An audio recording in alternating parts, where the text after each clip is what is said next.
In just 36 seconds of one single comment, everything exploded.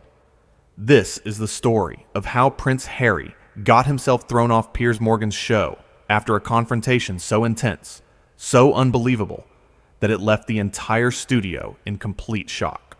The lights were hot. The cameras were rolling. And Piers Morgan sat across from Prince Harry, ready for what he thought would be a straightforward interview.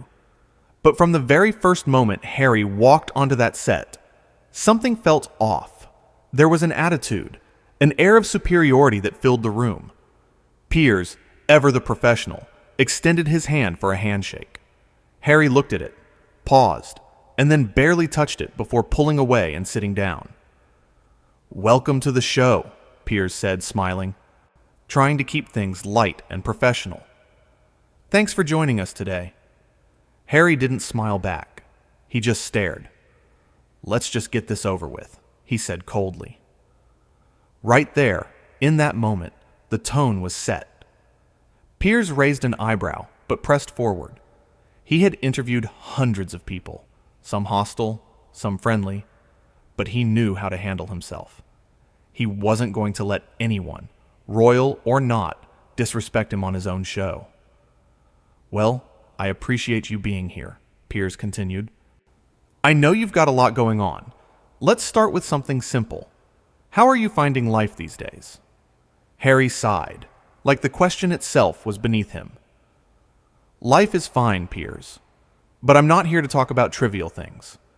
I'm here because I have important things to say, and I expect to be given the platform to say them without interruption." Piers nodded slowly. "Of course. But you understand this is a conversation, right? Not a speech. I'll be asking questions. And we'll have a dialogue." "Questions," Harry repeated, almost mockingly. "Right. Your questions. I'm sure they'll be fair and balanced." The sarcasm was dripping. Piers felt it. The crew felt it. Everyone watching could feel the tension building. But Piers stayed calm. He was a veteran. He had dealt with difficult guests before. "I'd like to think I'm fair," Piers said. "But if you have concerns about the questions, we can address that. I'm here to have an honest conversation." Harry leaned back in his chair, crossing his arms. "Honest. That's rich coming from you." Piers paused. He could have let it slide.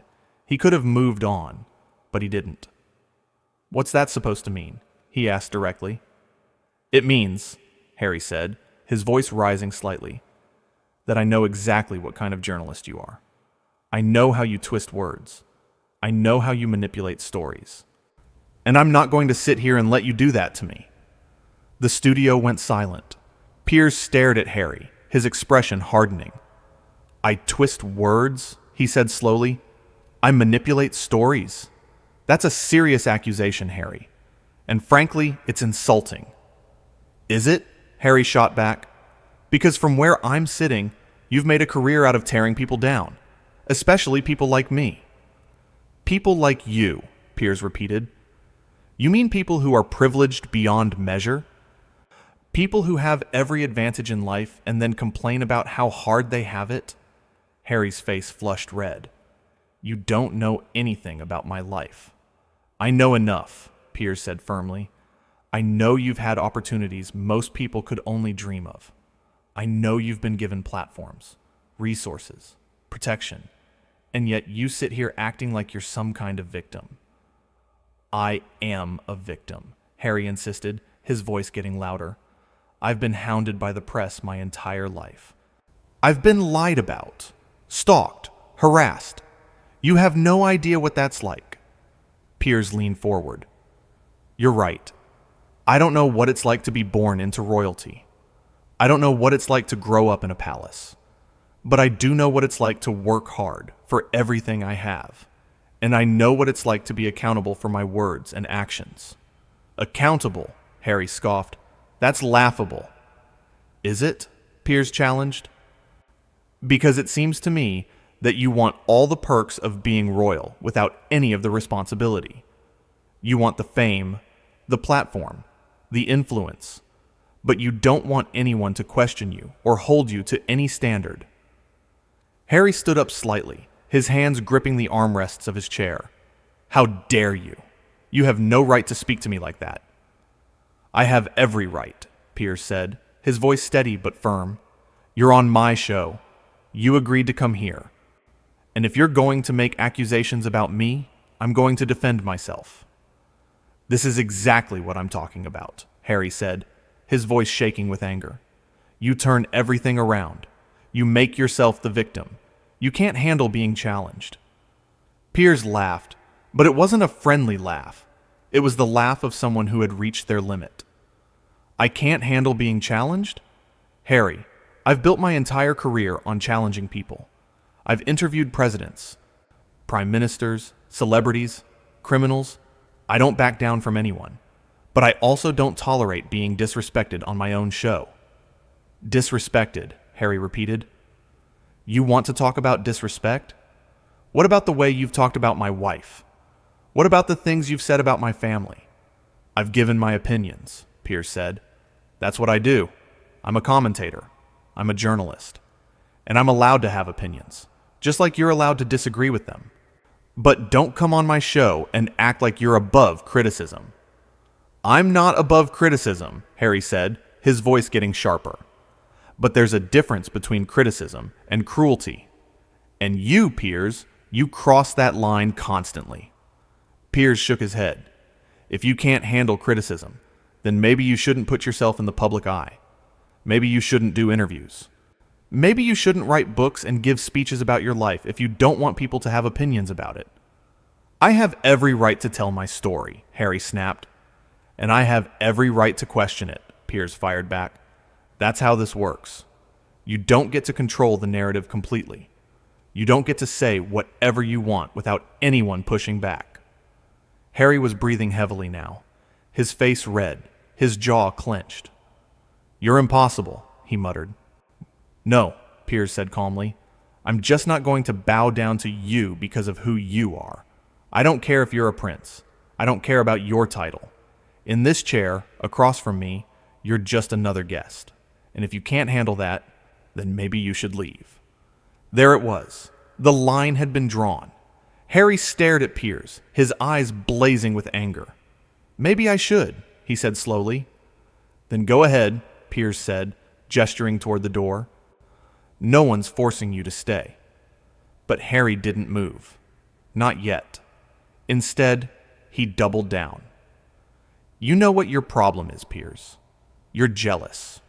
You're jealous that I was born into something you could never have. You're jealous of my life, my status, my influence, and it eats you up inside."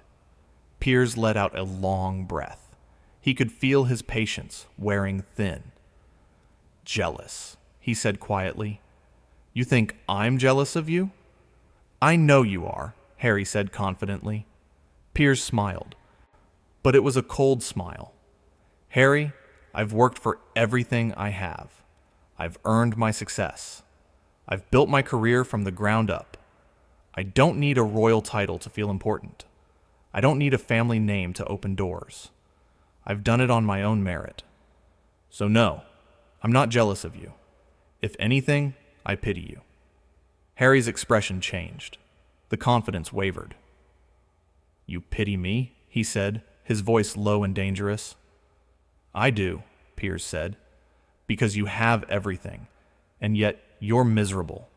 You have wealth, privilege, a platform, and you spend all your time complaining.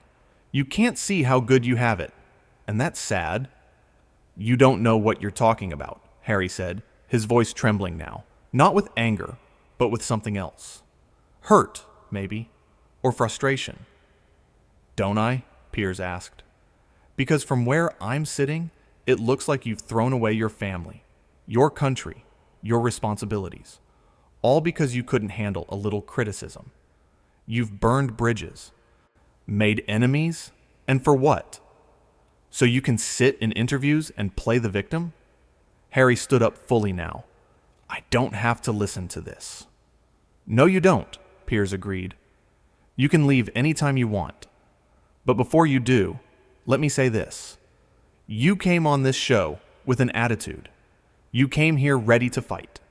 You insulted me, accused me of things I haven't done, and acted like I owe you something. I don't owe you anything. And I'm not going to sit here and let you talk down to me. Harry pointed a finger at Piers. You're a bully, he said. That's all you are. A bully with a microphone. Piers stood up too now, matching Harry's energy. And you're a spoiled brat who can't handle the real world. You've been coddled your entire life, and now that people are treating you like everyone else, you can't take it. The two men stood there, facing each other, the tension so thick you could cut it with a knife. The crew didn't know what to do. The cameras kept rolling. This was live television, and it was spiraling out of control. I'm done here, Harry said finally, his voice cold and final. Good, Piers said, because I'm done with you too. But Harry wasn't finished. As he turned to leave, he stopped and looked back at Piers one more time. And that's when he said it. The comment that would end everything. You know what, Piers? You're nothing. You're a nobody. And the only reason anyone even knows your name is because you spend your time attacking people who are actually important. You're pathetic. The words hung in the air. Piers stood there, staring at Harry, his face unreadable. For a moment, no one spoke. No one moved. And then Piers walked over to Harry, looked him dead in the eye, and said the words that would end the interview for good. Get out, Piers said quietly but firmly. Get out of my studio. Now. Harry blinked, surprised. What? You heard me, Piers said louder now. Get out. This interview is over. You don't get to come on my show, insult me, insult my career, and then act like you're the victim. I've given you every opportunity to have a respectful conversation, and you've thrown it back in my face. So I'm done. Leave. Harry's mouth opened, like he was about to say something, but no words came out. He looked around at the crew, at the cameras, as if expecting someone to step in and defend him. But no one did. They all just stared. I said leave, Piers repeated, his voice like steel. You're not welcome here anymore. Harry's face went through a range of emotions. Shock, anger, disbelief. But then, finally, resignation. He turned without another word and walked off the set. The sound of his footsteps echoed in the silent studio. And then he was gone. Piers stood there for a moment, taking a deep breath. Then he turned back to the camera, his composure returning. Well, he said to the audience, that was interesting. I've had difficult guests before, but that might be a first. When someone comes on your show and treats you with complete disrespect, there's only one thing you can do. You show them the door. He sat back down in his chair, straightening his tie. I don't care who you are, he continued. I don't care about your title, your status, or your fame. If you can't conduct yourself with basic decency, if you can't have a conversation without resorting to insults and attacks, then you don't deserve a platform, and I'm not going to give you one. The camera stayed on Piers as he wrapped up the segment. I invited Harry here today because I thought we could have an honest discussion. I thought we could talk through our differences like adults. But clearly, he had other plans.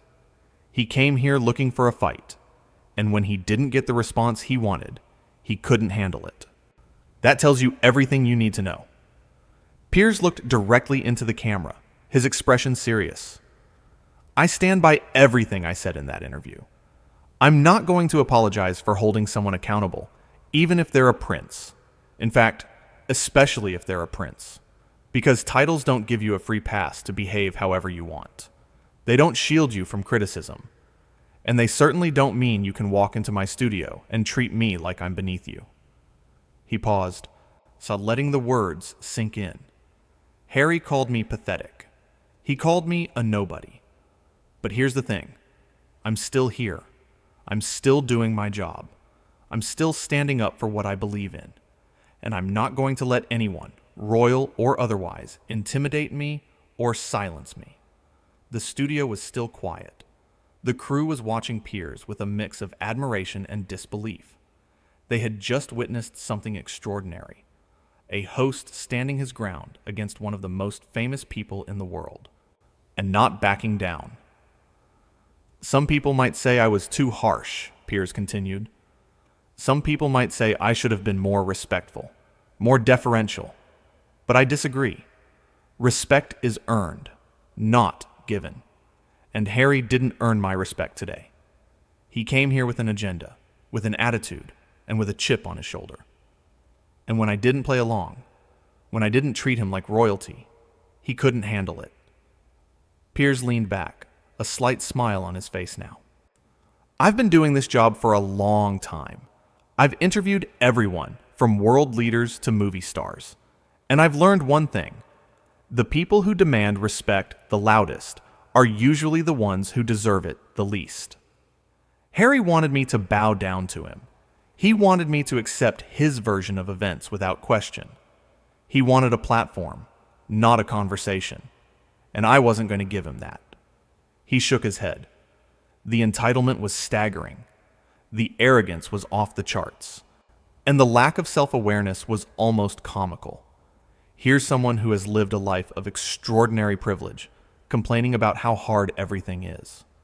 Here's someone who has had every door opened for him, acting like the world is against him. It's absurd. Piers looked down at his notes, then back up at the camera. And you know what the saddest part is? Harry could have used this opportunity to actually connect with people. He could have been honest, humble, reflective.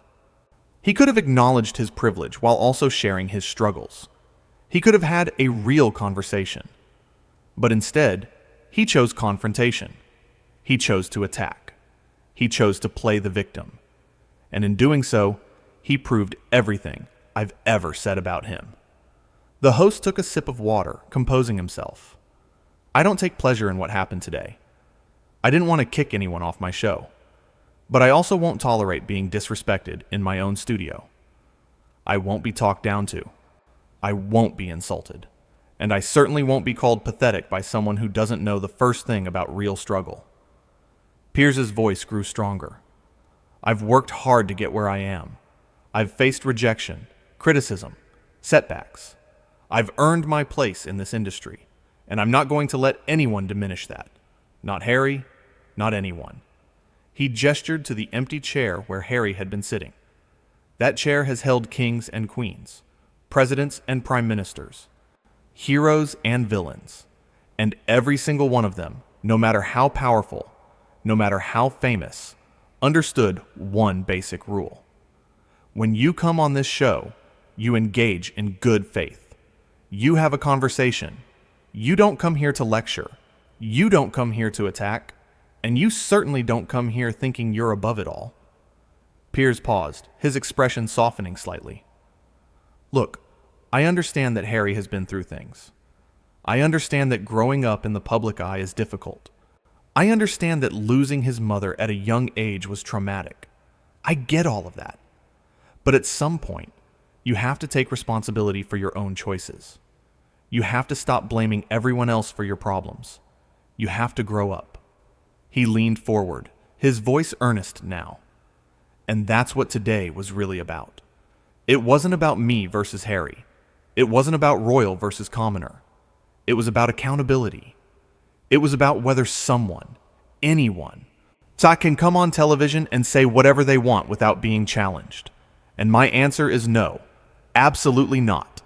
I don't care who you are. Piers sat back again, his composure fully restored. So yes, I kicked Prince Harry off my show. And I'd do it again. Because some things are more important than ratings. Some things are more important than celebrity. Integrity matters. Self-respect matters. And I'm not willing to sacrifice either of those things for anyone. The camera slowly zoomed in on Piers's face as he delivered his final thoughts. This interview was supposed to be about understanding, about bridging divides, about finding common ground. But you can't do any of that with someone who refuses to meet you halfway.